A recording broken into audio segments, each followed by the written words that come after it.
Welcome in, everybody, to another edition of TigerMark Takes, along with my co-host, Mr. Kenneth Mitchell, as we'll be previewing the upcoming game tomorrow night as South Carolina, 3-2 South Carolina, coming to town to face our 11th ranked LSU Tigers. Mr. Kenny, how you doing tonight, man? I'm doing fine, man.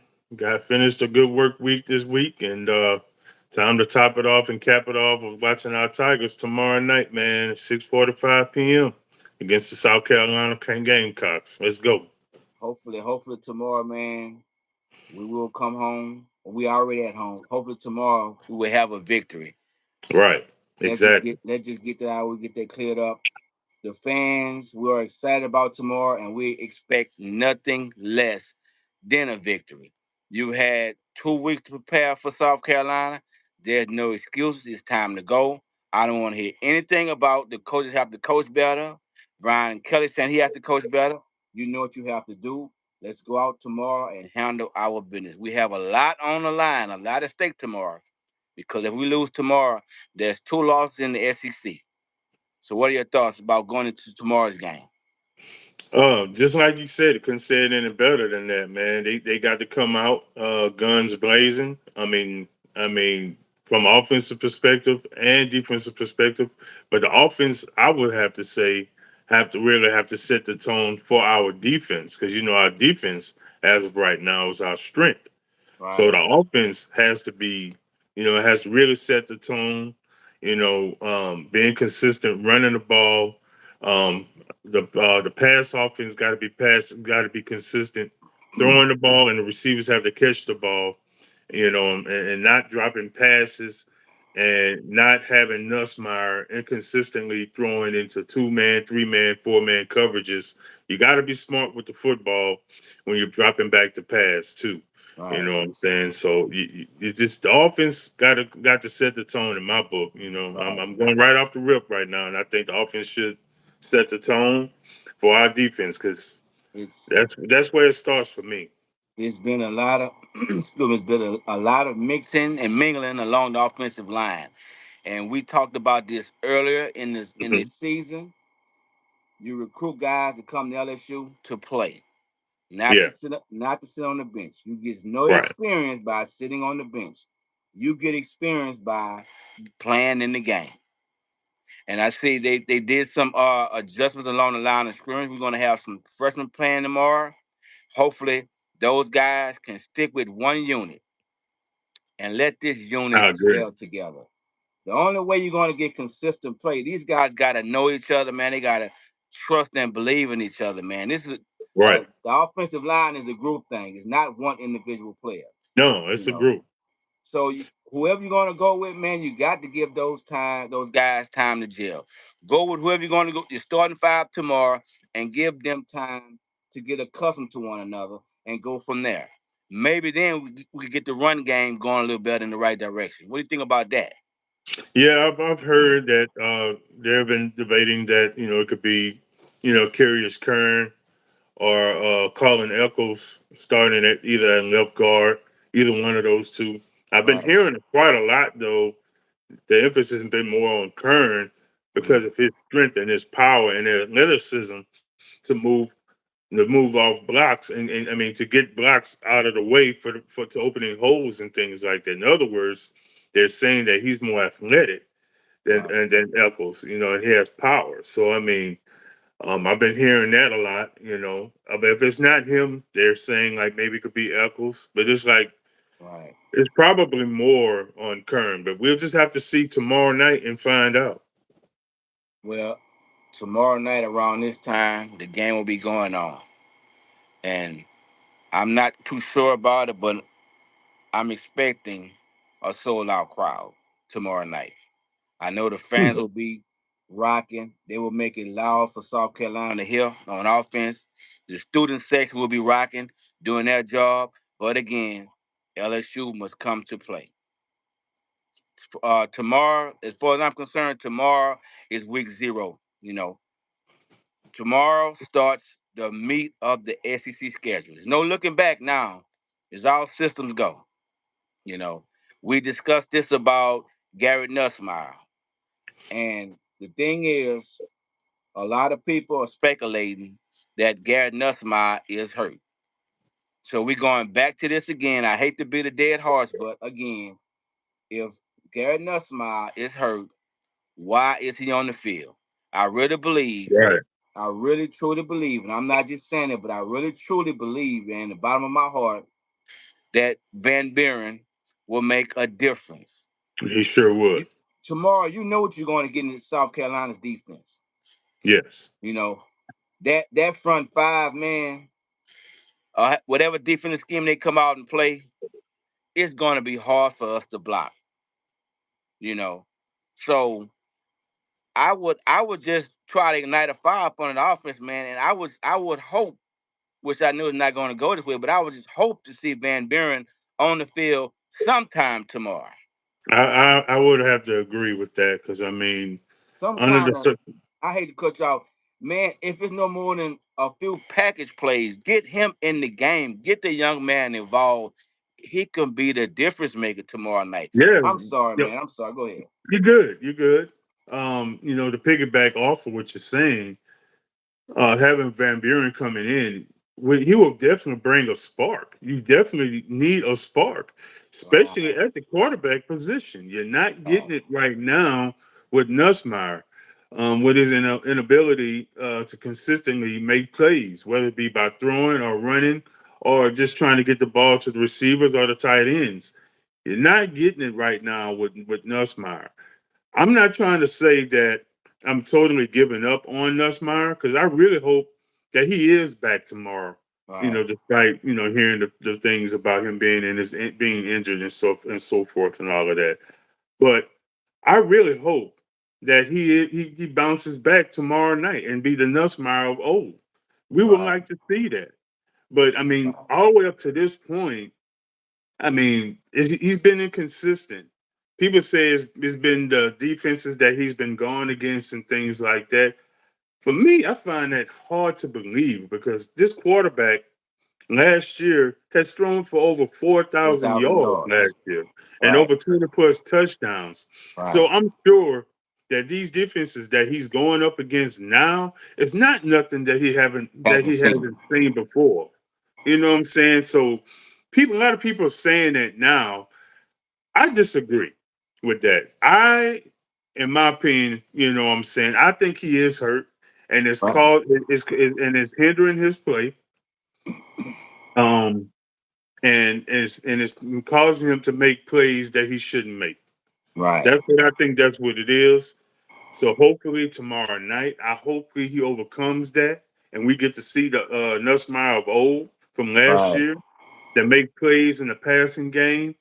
But all the offensive talent that we have, what I'm saying, I would like to see him prevail, in that situation, man. So I So, like to see him to overcome it and bounce back tomorrow night against South Carolina. man, tomorrow night it's gonna take a whole team effort, not just offensively but defensively also. You already know what you're gonna get if he's healthy. Lenore Sellers, you know what you're gonna get in him. Dude Right. he can run over you or he can run past you. You know, Hmm. offensively, I can't just keep putting all the fault on Nuss though. Even though Nuss has played a lot of bad ball this season, but in situations where the receivers have are open, they dropping passes, man. All that's not Yeah, Nuss' they have. fault. They So have. when I say you Yeah. got to play as a unit, you got to play together as one in all aspects. Somebody go out there and drop a pass, somebody be in their ear to pick them back up. Hey, next time, make the catch. Right. Tomorrow, with a LSU win tomorrow and a good offensive performance, man, who knows what that could propel us to, you know? Right. But you're gonna have to. A lot of LSU fans, man, if we were to lose tomorrow, would be really disappointed They really would. and really be down on Brian Kelly. And Oh they yeah. will they don't want to hear no more excuses, man. No more. So No more excuses. No tomorrow, more. like you're gonna, like I said, you're gonna have to uplift one another. If you don't have a vocal leader, one should emerge tomorrow. I don't give a damn if he's on the offensive side or the defensive side of the ball. You need a vocal leader. Somebody needs to get in somebody's ear and hold them accountable. When the Right. offensive lineman misses a block, get on his tail. You know, make him get it right. So if it happens again, he will know what assignment to take. You know, Right. running the ball wise, we already know we've been struggling running the ball. You know, so if Ole Miss was able to disrupt us with a three-man front, what do you think South Carolina's going to do tomorrow? They're going to do the same thing. Why change it? Have pretty much every team that LSU has gone up against so far this season hasn't changed in terms of the results Right, that the offense had to deal with in opposing defenses. Why would South Carolina be any different? Why right, would they change anything? You know what I'm saying? In terms of a defensive scheme, playing cover eight or playing a three down lineman, with line stunts, whether it be coming from the left side or the right side. right. Why change it? So if it's working all the way up to this point, why change it? I'm quite sure you're going to see it tomorrow night. I So mean, we can sit here and as fans watching the game or seeing the game in live, we can always sit there and say what we would have done if we was in right, the situation. But when Nuss is on the field, we're not seeing what he see. Okay, now we can see his check downs, we can see receivers running wide open, but does Nuss see that? And is that a lot to do with the offensive line? And he don't really have the trust in them, where he's not really getting opportunity to set his feet because he has happy feet. What do you think about that? exactly, right.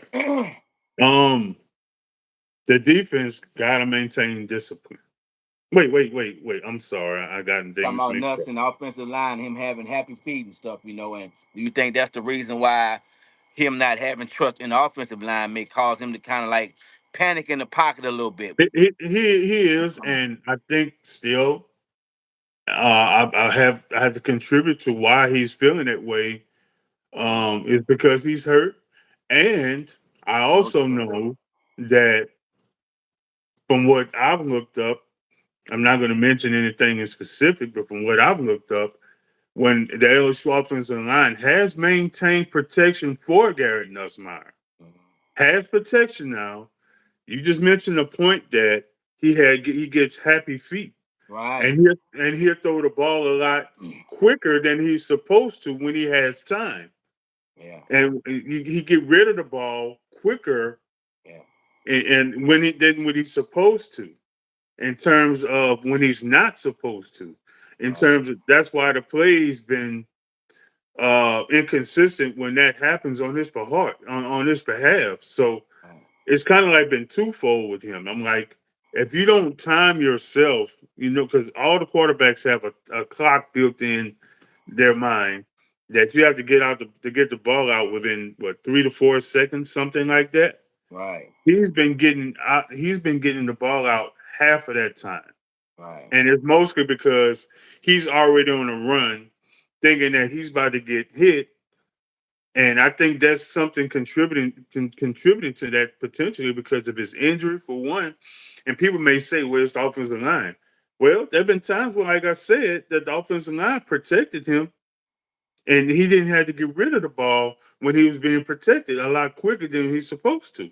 Just when the quarterback supposed to know, when you have knowledge to know that you got good protection around you, a pocket Mm. presence from the offensive line, why get rid of the ball quick than you're supposed to, or getting ready to run out the pocket when you could just stand back there and get ready to pass the ball, try to find an open receiver. If you can't find anybody deep, check it down, man. Check it Right. down. You know, you ain't always got to go for the gusto every time. You know what I'm saying? When you're being back in the pocket like that, Right. and to coincide with, let me say this, and I'm gonna let you get back to you. I know I mentioned that the offense has to set the tone, Mark. They do, Well, they and really here's do. why: the offense has to set the tone overall. The offense has to maintain drives Right. in order for the defense to maintain their dominance against the opposing offenses. In other words, keep having the defense give a breather, uh, so they could be so they could get back on the field and maintain dominance as a dominant defensive team that they know they are.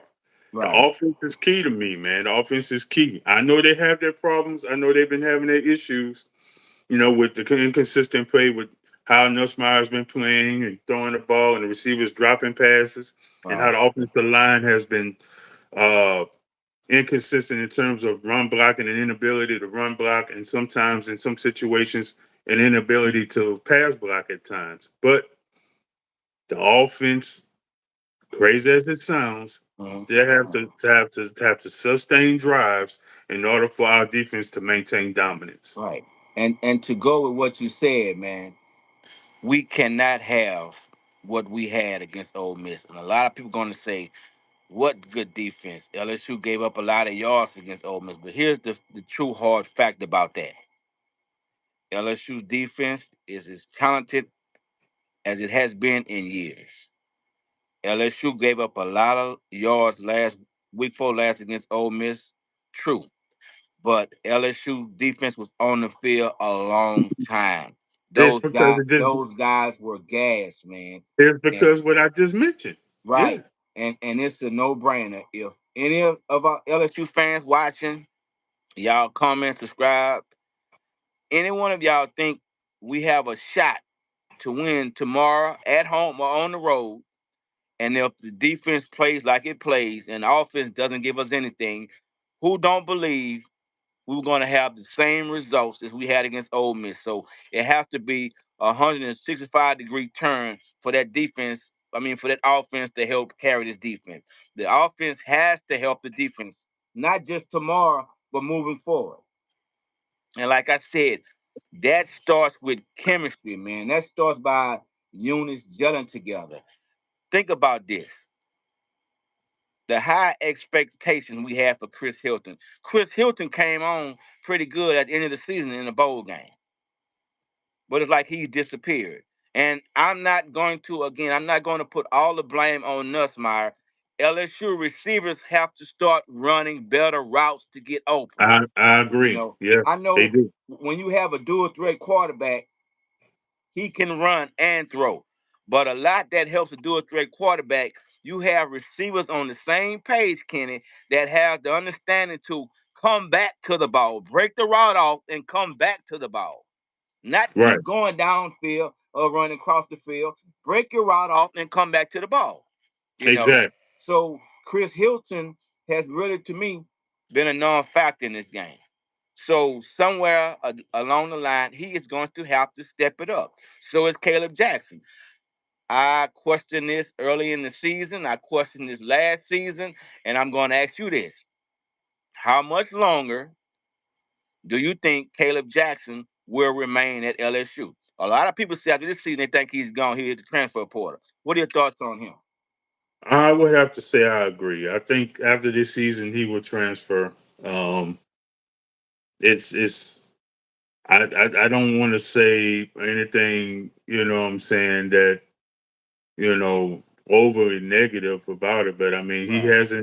he hasn't come through so far yet this season. Well, And that that's what's been disappointing, what I'm saying, about him, because we it's know he it's has the talent, he yeah. has the ability, what I'm It's saying, but it's very I don't know if disheartening. it's It's scheme or what. yeah. It's very And disheartening, man. I hate to cut you off, but I want to say this before I lose my thought. It's disheartening to see this happen with Caleb. But once again, I just don't think he's been given enough opportunities, man. We spoke on that. You know, he came into the game and a few games in his freshman season, whatever, he had a drop pass, a real heartbreaker drop pass, yeah, yeah, I screen seen pass. that. And he did that in the game against Ole Miss. Right, But at the end of the day, how does he get experience from that? How does he learn from that?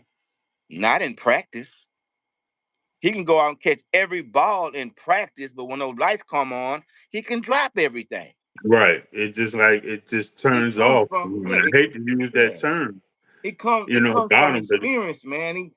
He has to see the field more, man. I don't know if he's lost confidence or Coach Kelly and them don't have any confidence in the kid, but I believe Jackson could help this team, man. He's He sure he's can. he's one of the biggest backs we have in the backfield. Right, Like I told you right. I before, I agree. think LSU relatively small at the running back position. Caleb Durham, he's undersized. Harlan Berry, he can grow into that body, but Harlan Berry right now is a running back in a wide receiver's body. You know, Right, so I thought going into the season, Caleb Jackson would be our workhorse. I thought he would be our thunder with Caleb Durham being our lightning. And so right. far, we haven't gotten any of that. And again, you can say the offensive line woes. I get that. I understand that. But it can be some schemes that can help the running game along the way. That I leads me to how tired of Joe Sloan's play calling? Could it be some of the play calling that's hindering us offensively? What's your thoughts? I think it is, but I have to say it's twofold, Mark, looking back. It is his play calling, some of it, but some of it is also execution on the players' behalf as well too. Now, Right, mind you, I'm not trying to say that I'm giving Sloan some slack because definitely he has right, definitely struggled with some of the play calls that was right. definitely in games that was definitely questionable. That I definitely would say, and I know you would say on, Oh yeah, without a doubt. but but I think it's twofold, and I think that it goes both ways. I think it's based on execution, like the point where you mentioned about Caden Durham. I remember there was a running play. I think that was against Clemson or it was against Florida one.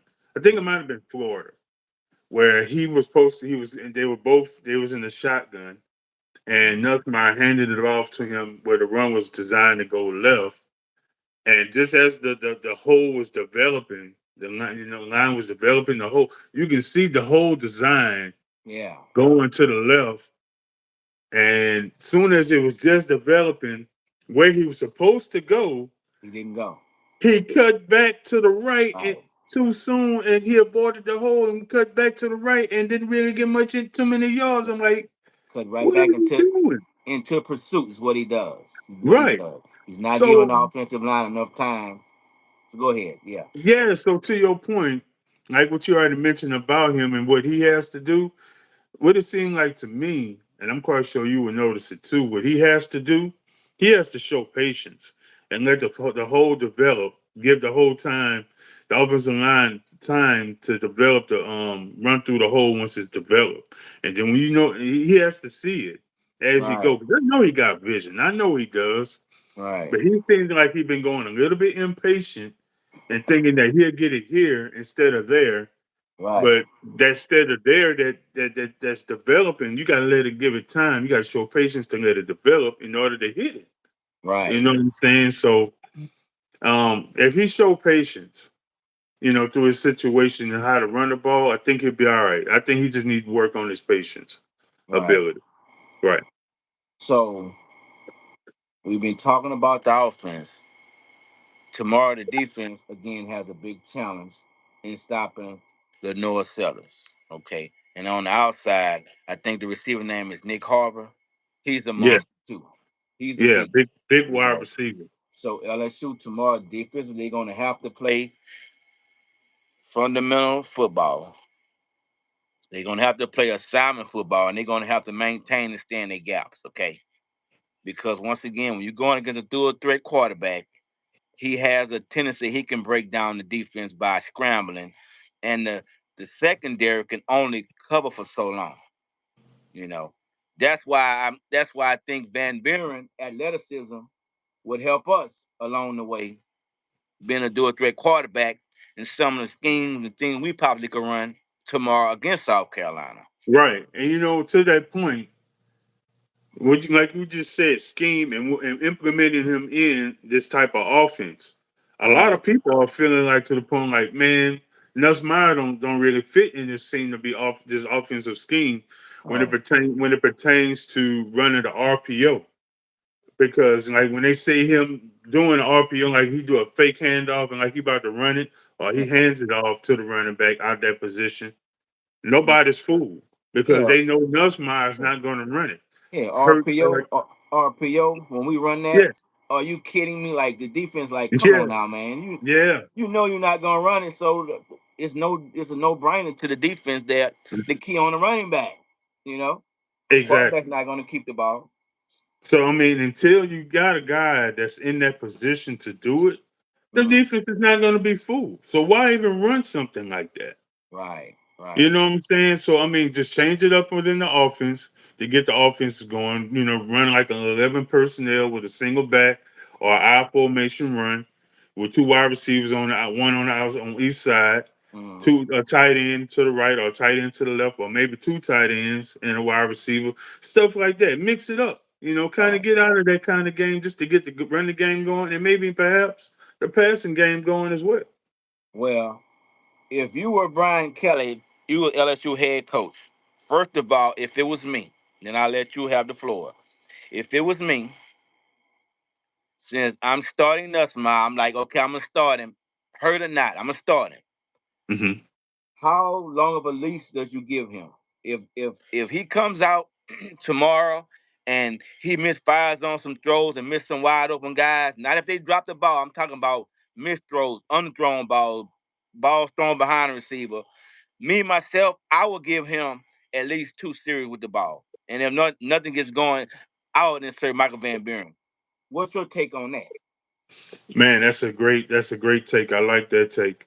Um, I would definitely echo pretty much the same thing, and I would have to do the same thing. I mean, because if he's being inconsistent, misfiring, and underthrowing wide receivers, you got to take him out. Right, And nothing's that means nothing has changed within these last 2 weeks. You know, from the last game and in the bye week, nothing has changed. You need a spark. You need a change. Go ahead and put Van Buren in. He's athletic with a strong arm. You know what right, I'm saying? Has played in the SEC against high grade SEC talent. You know what I'm right, saying? And done great against that SEC talent. So it's not like the guy has played in the FCS or against FCS schools.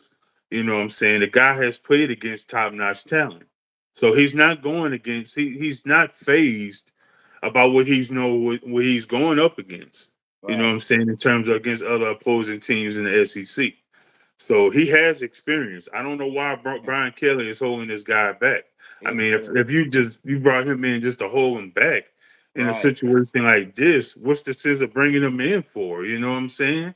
right. So If things doesn't change offensively, man, you're gonna have to look at not just giving somebody else a shot at quarterback. right, You're gonna have to let somebody take over the play calling scheme, man. Do you realize I'm looking at some stats now? See, remember CJ Daniels that played for us last season? They transferred from right, Liberty.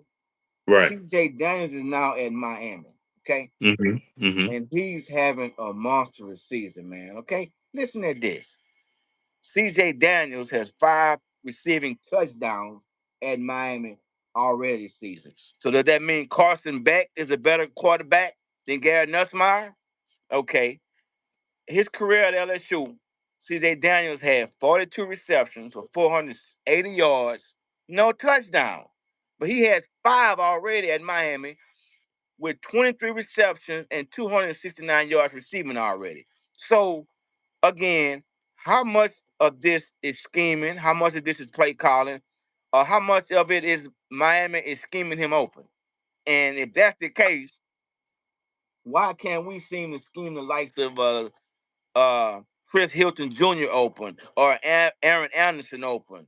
Or why we can't scheme Nick Anderson open? What is the problem? This guy's numbers Great are question. off the chain already at Miami, and he didn't score a touchdown at LSU last season, man. So what does that say about not just they want to say the offensive line? This play calling to me has pretty much been blamed, and a lot of opponents like they know what's coming. I'm gonna repeat that. It's like they know the plays we about to call. You know? Right. I think it's individual scheming. And Right. they give them open. I think it's the offensive scheme. And the ability of knowing that how CJ Daniels was already a good wide receiver prior to coming to LSU anyway. So I Man, think Miami is actually using him like they supposed to have used him, like how he was at Liberty just prior to at LSU. And I think LSU scheme wise was not using him right. Right. So So I mean, the scheming that we are running is definitely going to have to change, man.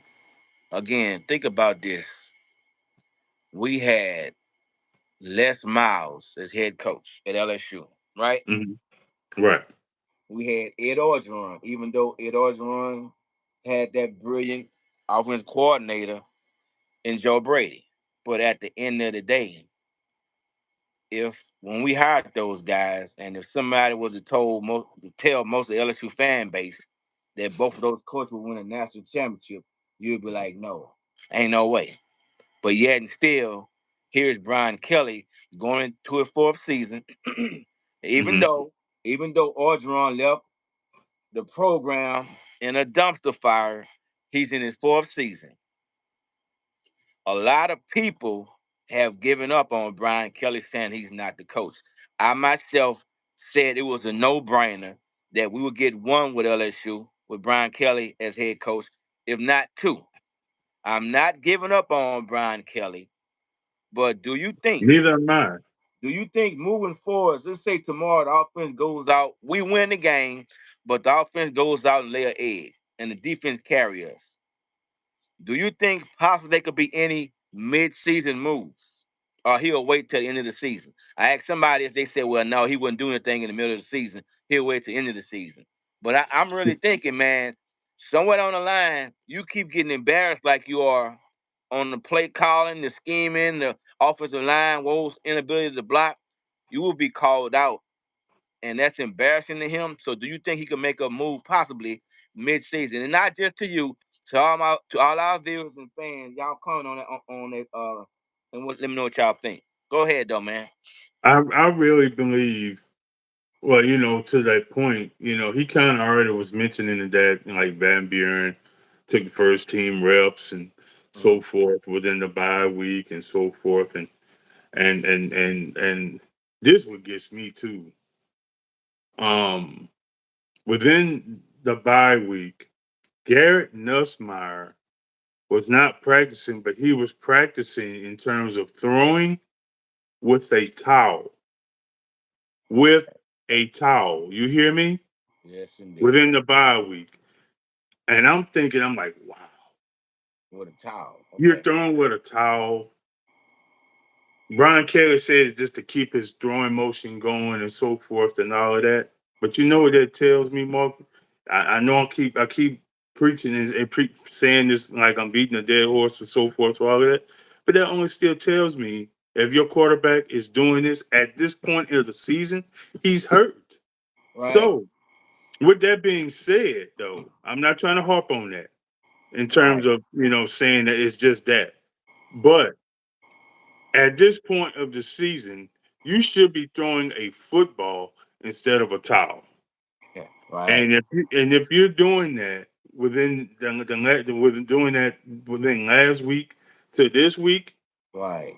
some of the players saying he's slanging the ball. Right. I don't know. I would really like to see that tomorrow night to see.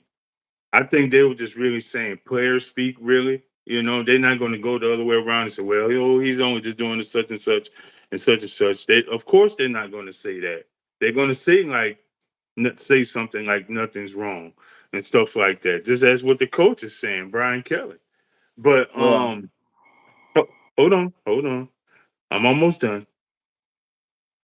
Um, he got to be consistent nonetheless, man, in his play. Mhm. If healthy, he got to be consistent in terms of getting the ball to receivers. The receivers got to catch the ball, Mm. and if we don't see it, if we've been seeing what we already been seeing all the way up to this point, then to your question, he has to make a change, man. Put Van Buren in, and you got to have him make plays for the offense. Because if Garrett don't show no different, you got to take him out. Right. You got to take him out, like you said, within the first two series. If it don't show any different, take him out and put Van Buren in. First of all, we need to ask ourselves, just hypothetically speaking, ask ourselves, how serious is Gary Nussmeier's injury? Okay, Mm, because you are risking this kid's getting hurt even worse. You've pretty much it's not over with yet, but one or two more bad games and his draft stock is pretty much out the window.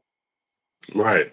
And I think that's being very selfish of not just Brian Kelly, the entire staff, by not giving somebody else another opportunity. You know, Garrett is hurt. So I just don't see where it makes sense to continue playing him. And man, listen, if he come out tomorrow and he can't make the throws, let's just be honest. It's something real serious going on with him. The injury is more serious, Mm-hmm. and Brian Kelly will have a lot of questions to answer, man. If this guy is hurt after resting for 2 more weeks and he comes out and still, again, can't make the throws downfield, something is wrong. And somebody would have to seriously speak up to the coaching staff or Brian Kelly or the athletic department do something, even if it's Gad Nussmeier's dad, man. My child is hurt. My son is hurt. Coming into the season, his draft stock and his NFL future looked bright. It sure did. Okay, you're not helping.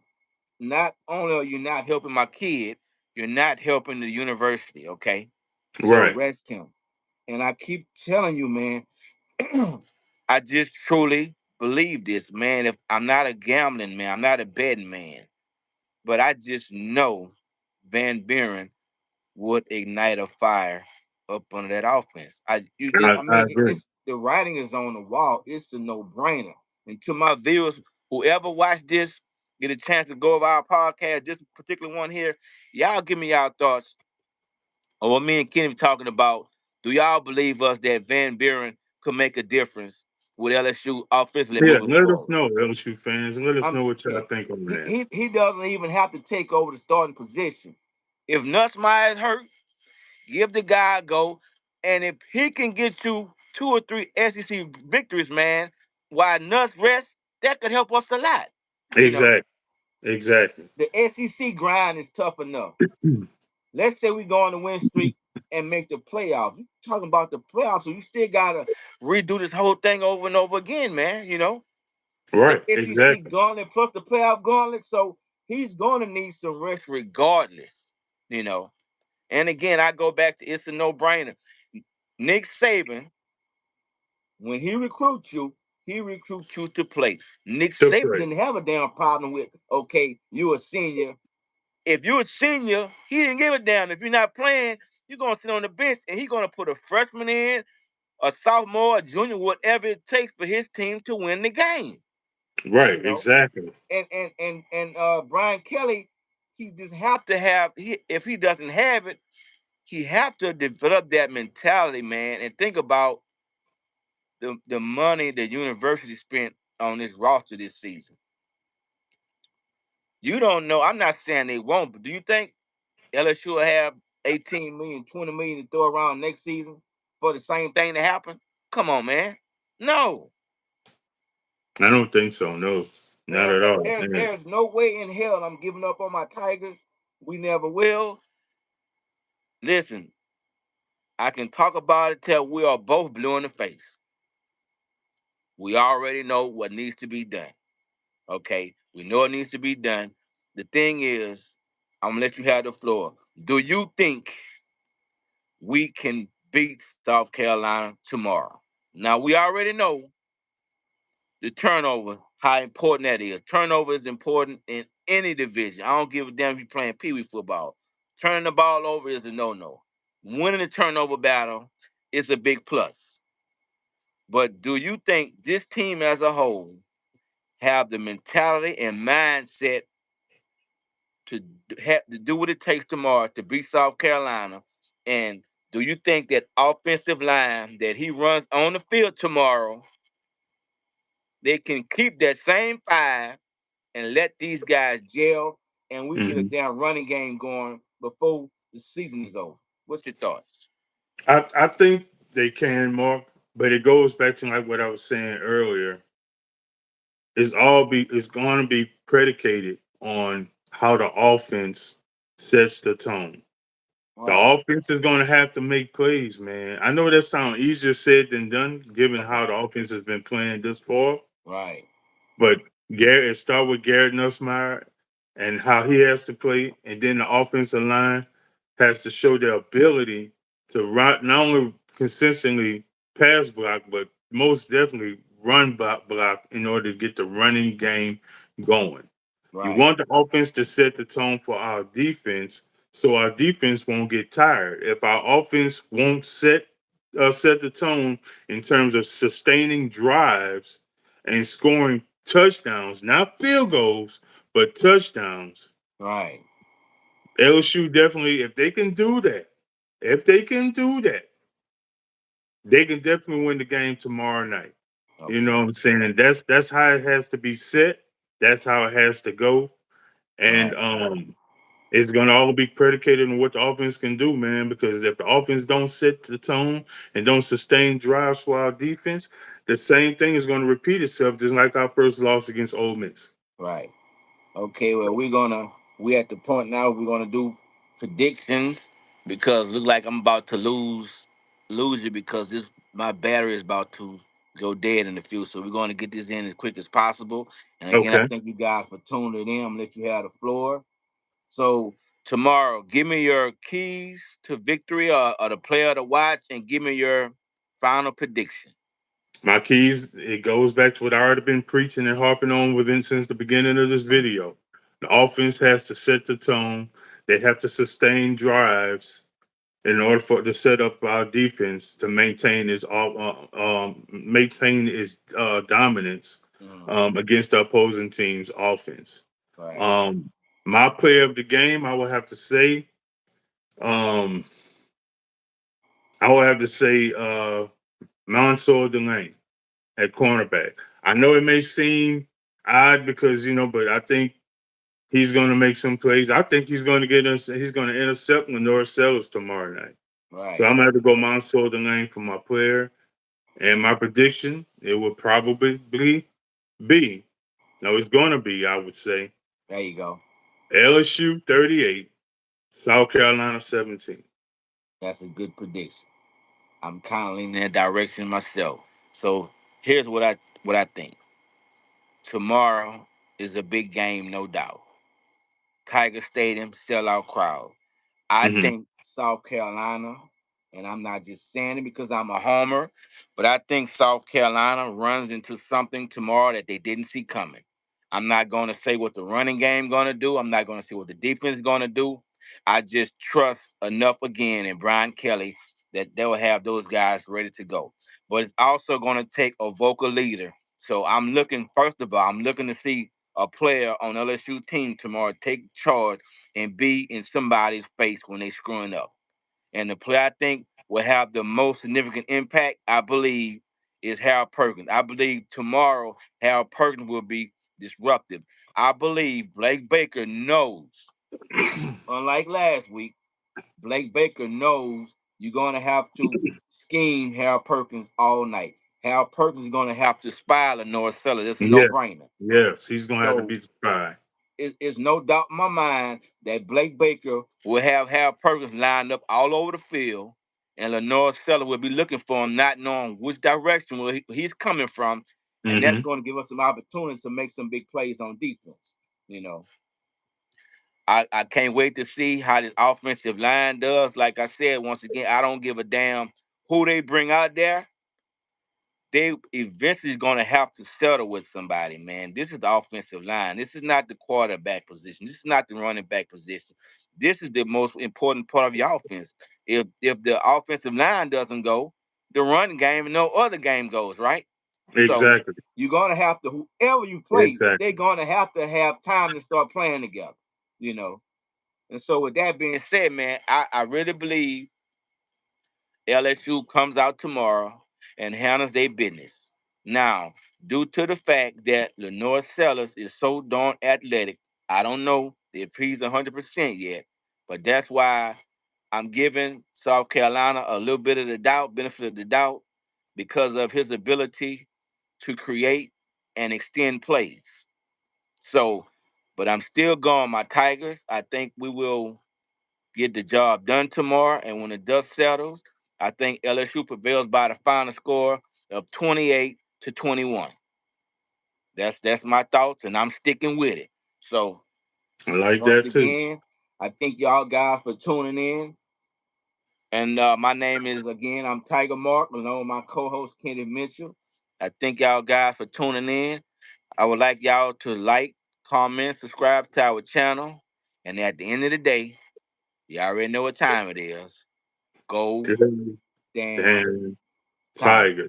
Thank you, man. It's been fun. Appreciate it. You welcome, brother. All right. Can't wait till tomorrow night, man. Okay. All right. Have a All good right. one. You too. All right.